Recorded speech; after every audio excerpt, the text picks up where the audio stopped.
आज लई दिवसातनं शेळ्या हिंडाय सोडले तर बरं का. काय झालं माहिती आहे का, कोवळा कोवळा चारा उठला आहे बघा. तुम्हाला दाखवते गवत उठले बघा.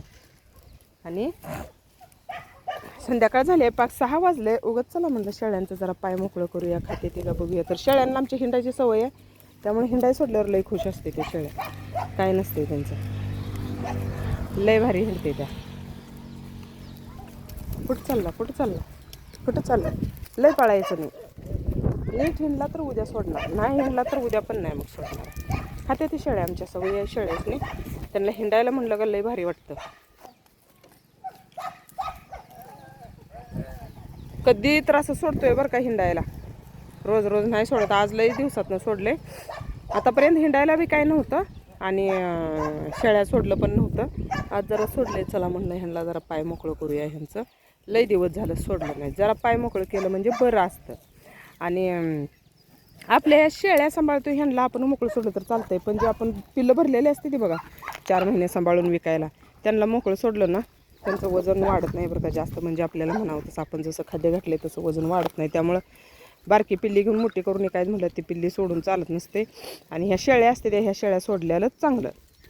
नुसता बांधून पण घातलं तर चालतंय, पण जरा तासभर मोकळं सोडलेल्या चांगल्या शेळ्या चांगल्या होत्या त्या तयार. ह्या खाल्ल्या त्या पोट भरून, त्यामुळे तेव्हा आज जाळीत जायला बघते.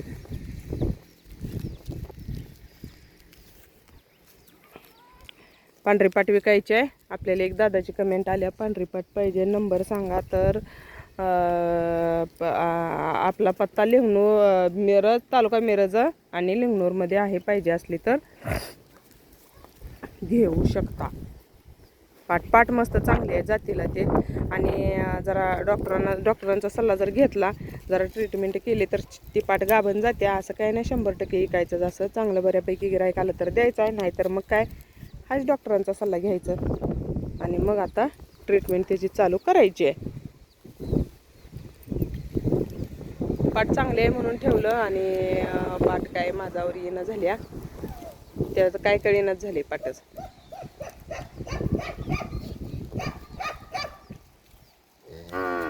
आणि कोंबड्यांसाठी गोळीला एक व्हिडिओ आलाय बरं का. कोंबड्यांच्या गोळीचं कसं आहे माहिती आहे का,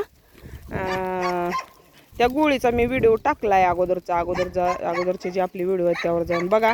त्यावर मी गोळीचा पूर्ण व्हिडिओ टाकलाय, पाणी तयार केलेलं आणि गोळी टाकलेलं. ती गोळी आणून कोंबड्यांना घाला, त्यानं कोंबड्यांना फरक पडतोय बरं का, चांगलाच फरक पडतोय. आता मी जाळी उघडल्या खरं कोंबड्या बाहेर यायला लागले. त्या जाळी बंद कर बाई, काय येऊ दे जरा बाहेर फिरू दे. पेरूनाच म्हणजे आंब्याच्या झाडाला अडचण करायला लागलं म्हणून पेरूचं तोडले. कोंबड्या बाहेर आल्या म्हणलं का खत किती विस्कटते त्या बघा.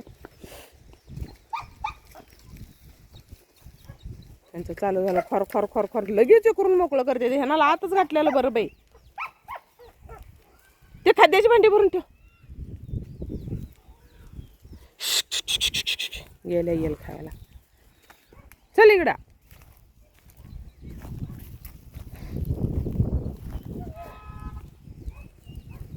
हिंडायला सोडल्यावर शेळ्या सगळ्या प्रकारचं गवत खाते त्या. आता त्यांची भरल्यात पोट. हे बघा जाळीत तुम्हाला दाखवते. वैरण खाल्ले त्या, पेरूचं ढापं खाल्ले त्या, आंब्याचं ढापं खाल्ले त्या, आणि सुपर नेपियर म्हणजे गवत खाल्ले, हाती गवत. आणि आता त्यांना नको झालंय असं मनासारखं हिंडायला. नाहीतर चांगली भूक लागलेली असले ना लय भारी हिंडते त्या शेळ्या, अजिबात हालत नाही त्या. पण आता त्यांना तशी म्हणावं तशी भूक नाही लागली अजून. अवघा किती छान गवत उठले, ह्याला खायला नको झाले.